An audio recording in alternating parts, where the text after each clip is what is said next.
Yes, sir.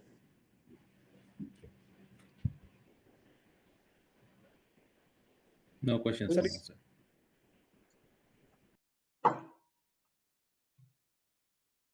No questions. Hello.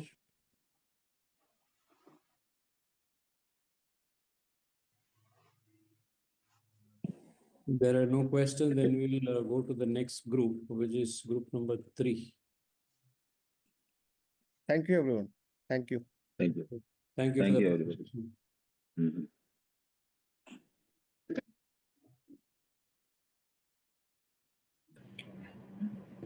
Shanwaz is presenting.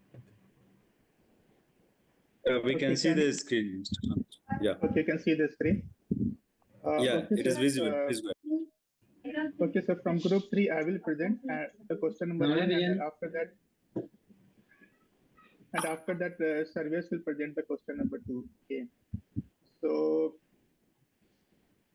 actually, the flow of the presentation will be that first we want to explain the existing situation at that time, and after that we will explain what was the cause of the rupee crisis. Okay. So I will just do the slide. So okay, so as we can see, in 2013, US Fed was tapping the quantitative easing. Okay, here in this graph we can see that.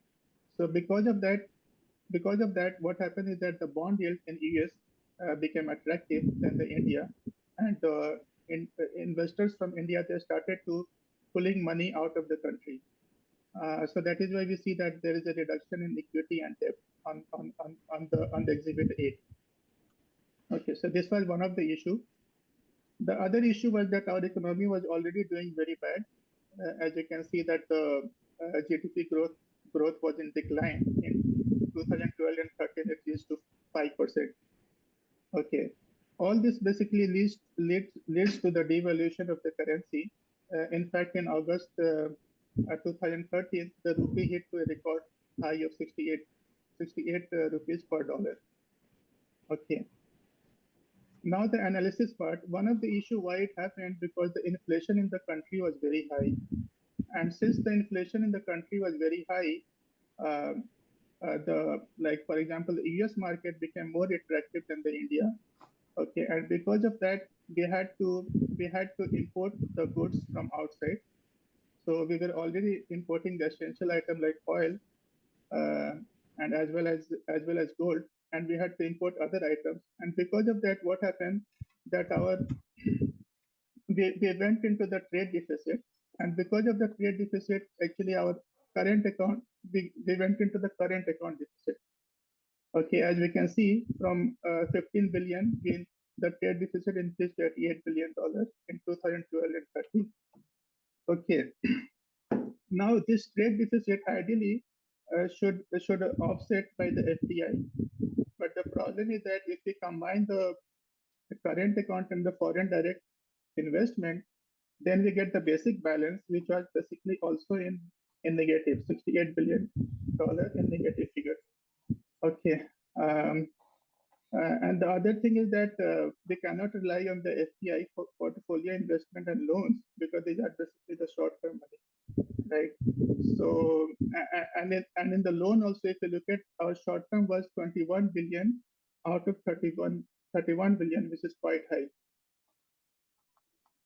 Okay, and in terms of the GDP, we see that our current account deficit has gone to 4.78%, and ideally, as we had seen, that it should be 3%. We already exceeded, and it went to 4.78%.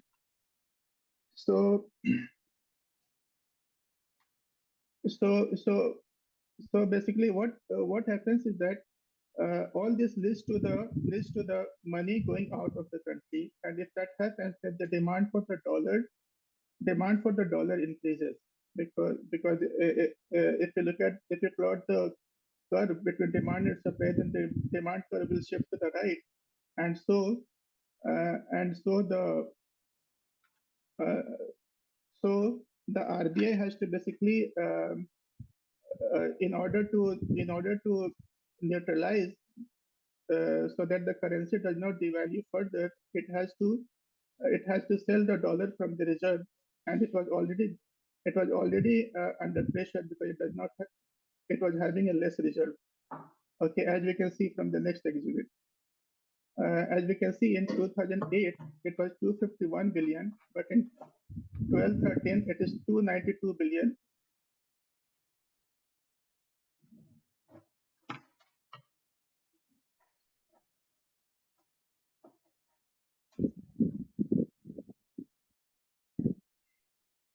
Okay, so actually it is 292 billion in 2012 and 13. So it's a jump of only 40 billion. But if you look at the short-term external debt, that has basically jumped from 43 billion to 96 billion dollars. So our foreign reserve was not increasing, whereas our short-term debt was increasing. Okay, and moreover, if you look at also our long-term debt, it has increased from 181 to 293. And out of that, if you look at down, 172 billion has to be paid in that year itself. So, so that's why RBI was under pressure to pay the loans, right? Okay, and on top of that, there was a policy paralysis because we were going into the physical deficit. Okay, so if there's a physical deficit was natural because after subprime crisis, the government has done some spending. Because of that, we were under physical deficit. But after that crisis, the government ideally should have gone out of the physical deficit, but it did not do so, and that is why our physical deficit keep on increasing. And because of several factors such as election, and they were implementing the populist policy. Because of all that, it put pressure on the Indian rupees, and this was also one of the reasons why the Indian rupees went down. Okay, and in this slide, we want to show the calculated some indicators, right? So here, if you see our import cover in 2008-2009 was 9.8 months, but in 12-13 it decreased to 7 months. Okay, so ideally we should have 12 months, but actually it decreased to 7 months. So we did not have the enough buffer for the import cover, right? As far as the capital flight is concerned, here we were doing good because ideally it should be 30%. We were having 151%, but if you look at relative to 2008 and 9, it has reduced to half. Okay, and even if you look at the rollover risk, it's the same story. Still, we are fine because it should be rollover risk should be more than 100%, but we were having 300%. But in relation to 2008-9, it has decreased to half.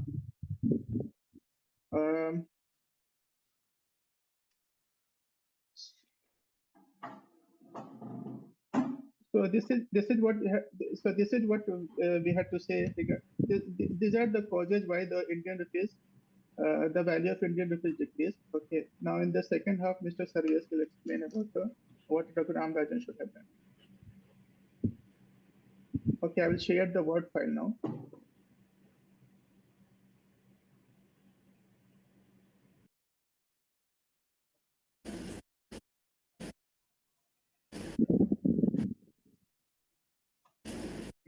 Okay, Sarvias, you can please go ahead. Yeah. Good afternoon, team. With the team analysis, the second question, what would Raghuram Rajan do to handle the rupees crisis? So, Mr. Raghuram Rajan has tried all the core areas and even some of the important core areas with the actions to handle the rupee crisis. And the first one is stabilize the rupee or monetary policy tightening, in which he has done the actions, increase interest rate to curb the inflation and stabilize the rupee, assist the essential goods import with the foreign currency from the forex reserves to reduce the INR outflow from the economy by utilizing the RBI forex reserves, to promote the FCNR and NRE deposits in the local bank by providing favorable interest rate, and regulate or improve governance over the capital outflow from the country wherever possible. So these four actions he has taken in the core area of stabilizing the rupee or monetary policy tightening. And the second core area, which we came to, which we have concluded with the team analysis for the boosting or restoring the confidence. So to introduce the decisive and clear measure line communication clearly and confidently to reassure both domestic and foreign investors, encouraging government to attract stable foreign direct investment FDI inflows by simplifying and streamlining the foreign investment process. So these two actions has been taken under the boosting and restoring the confidence. The third core area which we have concluded is improving the fundamentals. So curbing the non-essential import, aligning with the government to increase the tariffs on the non-essential imports like gold, cars, luxury goods. And this has assisted in reducing the import bills and CAD.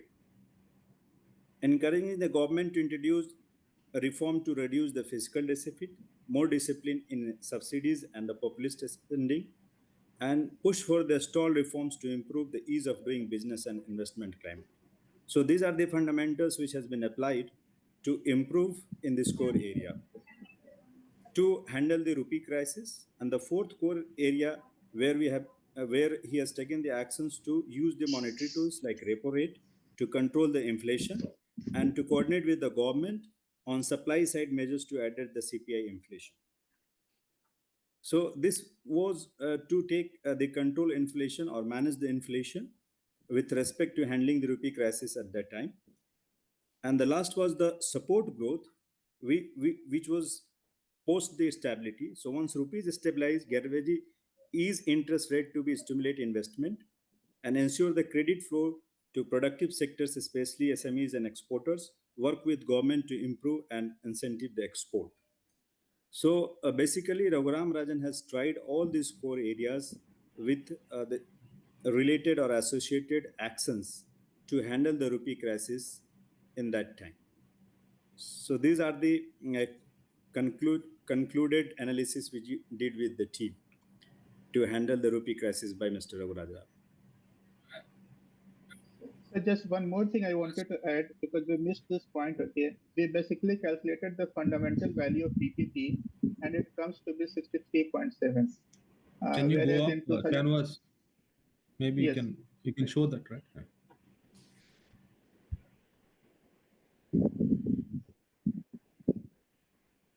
Yeah, please go ahead.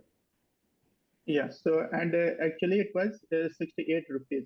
Okay, 68 rupees. It touched to 68 rupees in August 2013, and before that it was 54.4.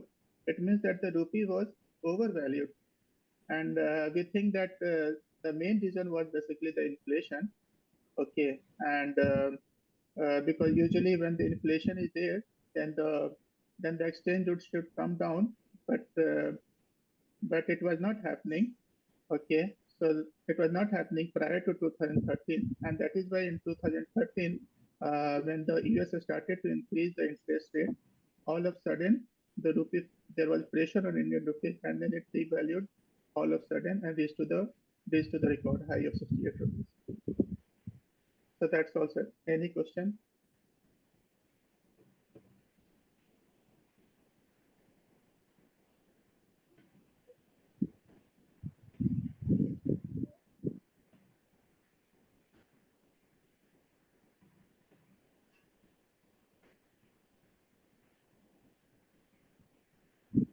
Any question from anyone? So a good presentation, excellent. You've done a lot of analysis, so I think good.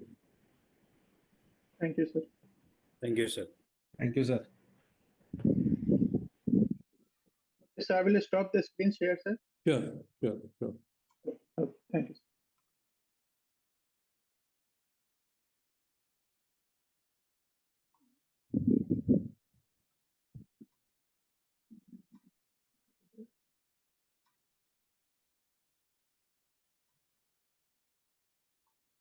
Okay, I stopped it.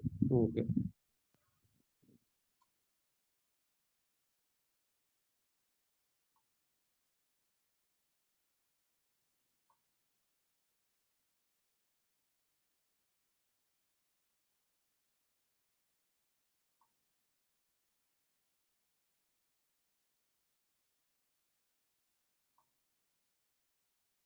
Give me a minute. Just trying to share something.